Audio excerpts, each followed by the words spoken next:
is up, guys? This is Kat and Kerri. Kerri and Kat. Ain't no editing. Right. We live in this. Yeah, coming to y'all with a little story time. And it's been a long time coming. A lot of y'all have been waiting for me to go ahead and air this shit out. And it's back up on our bullshit, back up on the scene. Yeah, it's about time for that. Right. So, with that said, did you have anything else you want to say, or you just want me to go ahead and jump into it? I want to sing, but we're gonna skip that. You put on the floor. I ain't drinking. I just want to drink. It's Kool-Aid here. Yeah, okay. So, anyway, this story time has been a long time coming. This is going to kind of jump off the Kat&Kerri podcast. I'm sorry, Kat&Kerri, Kerri&Kat podcast on YouTube. You guys make sure you subscribe to the channel and click that notification bell so that you will be aware of when we do upload videos. So, anyway, this video is about me clearing the air about some of the lies and half-truths that my itty bitty teeny weeny shriveled little short man. I don't want to call him an ex, but it is. I will own that we were in a relationship. But anyway, so let's go back into time. I was involved in a relationship or a situation or whatever with this guy, right? Anybody that's on this page, you're already aware of who it is. So, with that said, this person, had he never made any podcasts that got back to me, this video wouldn't even be coming out. Okay. So, this person chose to speak on our situation. Hey, whoever just came in, what's up?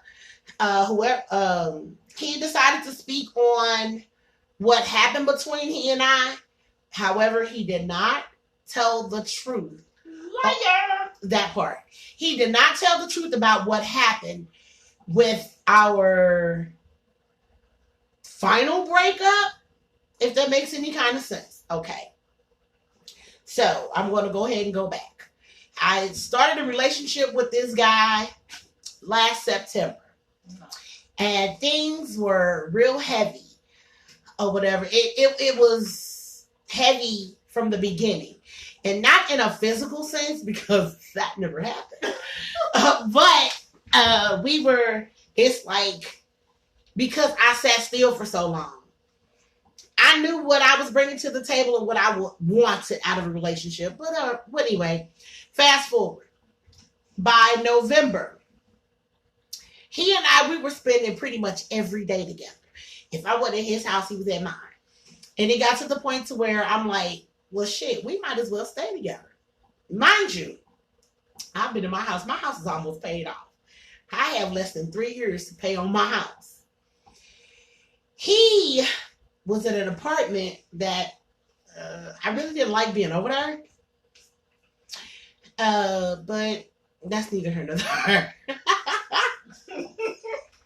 Okay, so let me go ahead and break down. In November, I brought up the fact that I'm like, well, why don't we just live together? Because I knew what his financial, even though he didn't put me in his financial business, I was still kind of aware of what the finances were. I'm cool. Let me start off, but I can't read those are algae tablets for the algae wafers for the pleco. Did he get down? No. Well, I put them in there for the ghost shrimp. Oh, okay. And those platies are eating it though. Right. Because they like the altitude. I'm sorry. Having a whole moment. That was this chair. So anyway, I said why don't we just live together? Or whatever. That gives him an opportunity to be more financially secure. And because it's like he was doing this thing where he claims he doesn't like to do, which is hustling backwards. Shit that he was doing didn't make a lot of financial sense. Okay, so he agreed. It took him about a week or two, but he eventually came around to agreeing to move in. All right, so when he moved in, I said, well, baby, don't worry about paying anything here until January. So that means in November and in December, I got all the bills covered. Because I am good with managing and taking care of what I need to take care of. So he agreed, and then he in turn said, well, boo, don't worry about it. Come January, we're going to split things 50-50. Okay, it's cool. And it'll eventually help me out. But on the front end, I'm covering him. But anyway, let's fast forward. January comes. This man literally gave me $100 on January the 31st. This household, mind you, I done covered everything in November, including groceries. I done covered everything in December, including groceries. Mind you, he eats more than me and my son, who still resides here. And my son was paying rent. And I was letting this Negro live free. Okay, so January, he gave me $100 on the 31st. 2 weeks after that, he gave me $200. 2 weeks after that, he gave me $550. Well, I'm sorry, let me go back. He gave me $450. I think it was $450 left on the nightstand. And I'm like, what's this? He said, I told you I was going to give you $550. So, and the next day, he gave me an additional $100. We put that money into my bank account so that I could cover the mortgage. Mind you, this is a few days before March. David did not give me another dime towards a bill in this house until April the 24th, which is a month and a half later. Going on almost 2 months later. Which brought his grand total up to giving me $1,400 from January to April. Scratch November, scratch December. David went on YouTube and made a podcast in which he spoke on our situation, stating that he knew that he shouldn't have moved in and all this other stuff. Because he was talking about responsibility and accountability, wasn't it? Yeah. Okay, accountability. And I knew I shouldn't have moved in. That was his owning his accountability for the situation. No, that just sounds like you want some bullshit. Okay, so he and I, at the end of April the 25th, to be exact, we got into it. We had bumped heads several times before this, to the point to where I stopped enjoying coming home. I was picking up overtime. It was a lot of things that I was doing to avoid conflict in the household. I'm biting my tongue. He was telling me I was doing passive aggressive things, which to avoid argument, I probably was. But anyway, April the 24th, David and I got into it.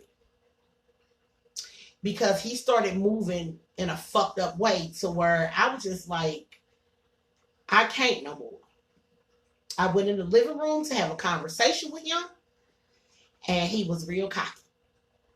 And in this cockiness, it was like, it's time for me to just go ahead and just put this motherfucker in his place. Anybody that knows me knows that, well, let me start off by saying everybody that knew me dealing in that relationship knew that I completely humbled myself in the relationship to the point to where I'm talking to my brother, venting to my brother, trying to gain uh, insight as to where he could possibly be coming from.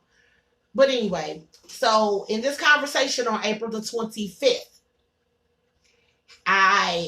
we're talking, and like I said, he got real cocky. So I was like, I can't do this shit no more.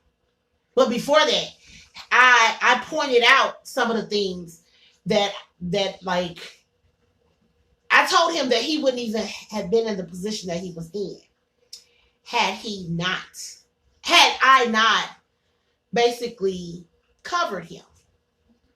He told me I had him fucked up and this, that, and the other. I'm like, because I pointed out, you wouldn't even have that truck if it weren't for me. He told me, you got me fucked up. I would still have my truck, blah, blah, blah, blah, blah. No, I didn't say that I paid for anything. I did not give you a dime on your truck. But I covered your bills. Had I not covered you in the house, you would have had the money to pay for the vehicle. Okay. And it's like he just kept on, like the cockiness just was growing. And I got up off the couch. No, before I got up, I was like, David, you gotta go. Because I'm tired of being unhappy. And he was like, I ain't going no motherfucking work. I said, yeah, you come get up out of here. So I get up off my couch and I'm getting ready to walk into my bedroom. He's sitting across from me, across the cocktail table, and he's sitting on the love seat. And it's like, as I'm getting ready to walk out of the living room, I stop at the end of the love seat. I'm like, I can't believe you acting this motherfucking cocky. You act like you in her. A bitch can't even pretend to be dick dumb. Your dick little, it don't work. Like I'm full on bitch mode. I'm TTG trained to go at this moment. And before I knew it, this Negro jumped up off that couch and rushed me. This motherfucker was hitting me. He was choking me, and the fight began. We going back and like we're fighting because I'm trying to get him up off of me or whatever. I got this little thing in my hand. I'm trying to, like, he's behind me. I'm trying to get him off of me and everything. Okay. So that went from in my living room to in my hallway because they're right there. Anybody been in my house? No, it's right there. We're in my living room, then the hallway. While we're in the hallway, it's like he dropped his phone. I picked his phone up, dropped it in the toilet because by this time we in the bathroom. Still fighting. I'm still, you know what I'm saying? And then it's like when we came out of the bathroom, he's choking me out again. We fighting in the hallway again. Or whatever. He's behind me, he's choking me, and when he like he got me, and when he let me go, I fell into my bedroom doorway. My door was not closed all the way, so when I fell into the door, it pushed open. I grabbed the gun off the nightstand. And in all honesty, I grabbed the gun to make sure he wasn't going to put his hands on me no more. Yeah, I'm pretty sure that was on the camera. So, it's like, you know, my intention was not to shoot this boy. Even though he put the lie out there, I shot at him. No, I never shot at you. If I show you what my targets look like, if I shot at you, you would have been shot. No question. Unlike what I saw your targets looking like. I never grabbed the gun to shoot at you. I grabbed the gun to protect myself, to keep you off of me. Because you put your hands on me. Behind some words, because your dick don't work. Because your dick is really, really, really, really, really, really, really, really, really, really little. Hey, it is what it is. But anyway, so it's like I grabbed the gun. I'm like, David, get out of my house. The gun went off. I never pointed. The gun was never even aimed at you. It was nowhere near you. Where you were standing versus where the gun, where the projectile went, you know, where it hit, nowhere near you. And you know that. But that's not the story you put out there. Okay, fast forward. Like I said, at the end of the day, I grabbed that gun to protect myself because you meant me no earthly good. You were trying to hurt me. So when the gun went off, it did catch me off guard. You said, what the fuck? You came and snatched the gun out my hand. And I'm like, oh my God, what the fuck? So I went in the room. I grabbed the other gun. Because now you got a gun. You not ready to hit me. I don't know what the fuck you finna do. So I grabbed the other gun. And I'm like, David, get out of my house. I ain't going nowhere. I ain't going nowhere without my shit. Get the fuck out of my house. That's what I've been saying to you since you put your hands on me. Okay, fast forward. You said you ain't going no motherfucking where. And I'm like, what the fuck am I doing? Let me call the police. I called the police so that the police could come here and get you the fuck up out my house. And when the police got, even while I'm on the phone with the dispatcher, I'm telling you, David, leave, get out of my house. I ain't going nowhere. The dispatcher said, ma'am, do not engage with him. Yes, ma'am. I just want him gone. He didn't put his hands on me, blah, blah, blah, blah. I done ran down everything that happened. And see, that's the difference between me and you. I own what the fuck I do. You are telling a story like I shot at you and this, that, and the other. You have neglected to tell the fact that you put your hands on me, David. You were trying to hurt me, David. You hit me. You choked me. I mean, just behind me asking you to leave my house. And then you get on YouTube and you're telling motherfuckers that black women are complicit in the system of white supremacy. They will call the police on you because you won't leave their house. Your words verbatim. That's stupid. Okay, you fucking sound. You won't leave their house. Because you won't leave their house. So we're complicit in the system of white supremacy.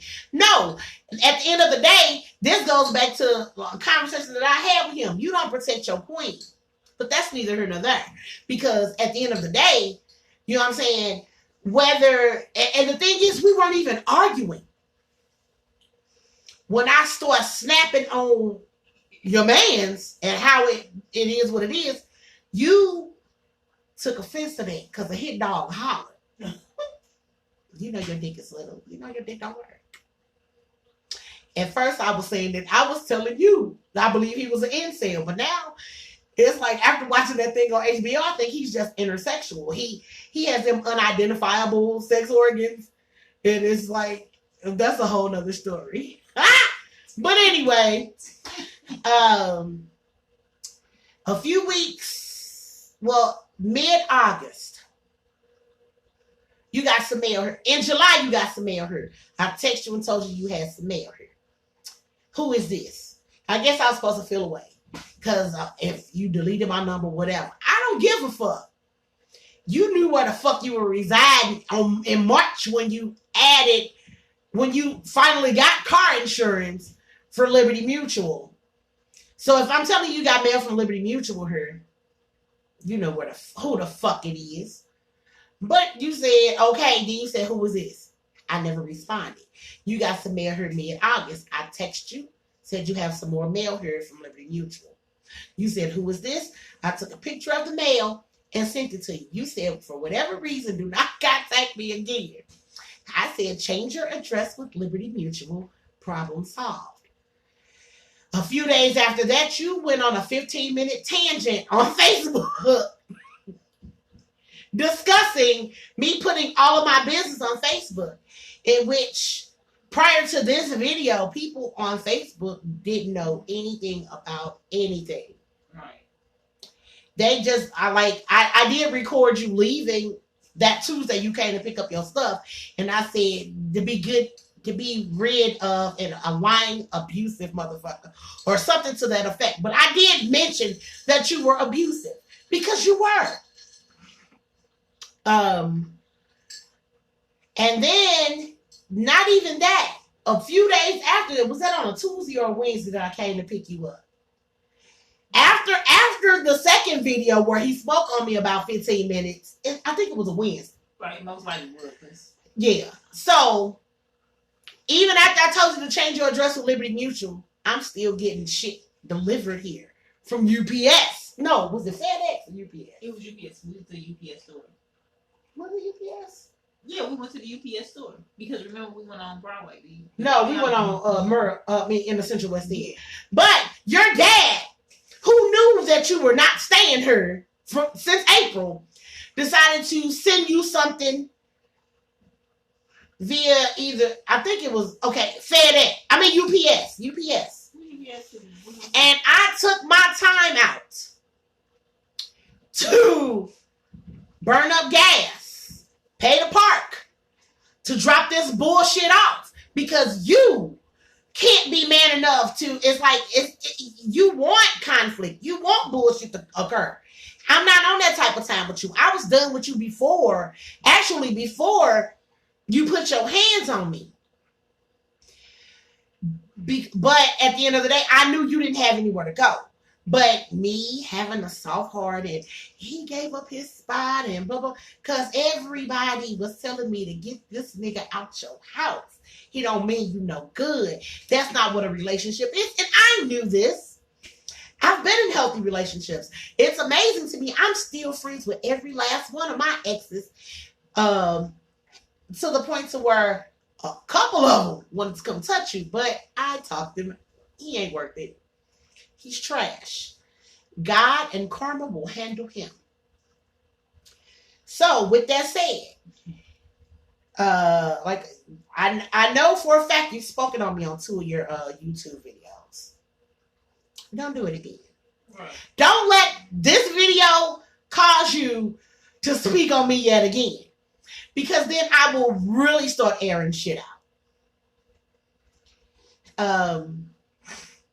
But that is this is to end all of the bullshit.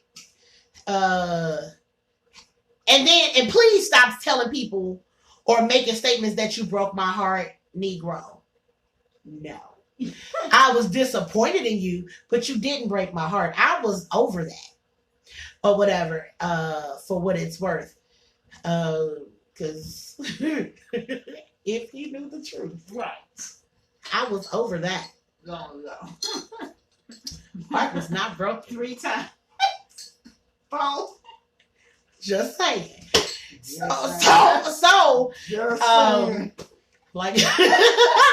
So with all that being said, I'm going to wrap this up and make sure I tell you guys to don't forget to subscribe to our YouTube channel, which is Kat&Kerri. Kerri&Kat. Amen. Let them. So, but this will be the last time I speak on the whole David situation. And something else before I go. It amazes me that since you, in your absence, since you felt that your presence was so felt, I have been blessed abundantly since you've been gone. It's a song. With Kerri Clarkson. Yes. I mean, Kelly Clarkson. Since you've been gone. But at the end of the day, I still, because you can't break what you did not help build. Right. I was already established, doing well in life before you came along. I had chose to be single for so long because I was doing the work on me. You came along to be a disturbance in the force. Right. You make me no good, and it is what it is. Because where I'm at in life versus you living in that church, it ain't got nothing to do with me. You were in that church because that's where. This brings me to that saying, I thought a broke bitch said something.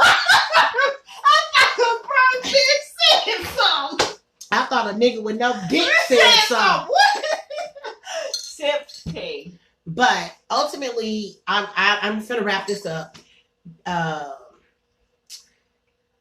wish you well in life. I did say I want you. I still want you to win. Because you're a winner. Listen, I messed up. Hey, it is what it is. Don't speak on me anymore. Peace and chicken grease. And stop lying and saying I put my business on Facebook, on social media. Because that's what you were doing. Right. You said that you didn't make enough money to get back into your own place. People don't know what my finances are. However, you see, I'm still in my dwelling, Right. doing well. All of my bills are above where they're supposed to be at. I'm ahead on everything. Thanks for watching. So, I'm going to go ahead and wrap this up. Y'all be blessed. Don't forget to subscribe to Kat&Kerri. And, yeah, that's it. Smooches.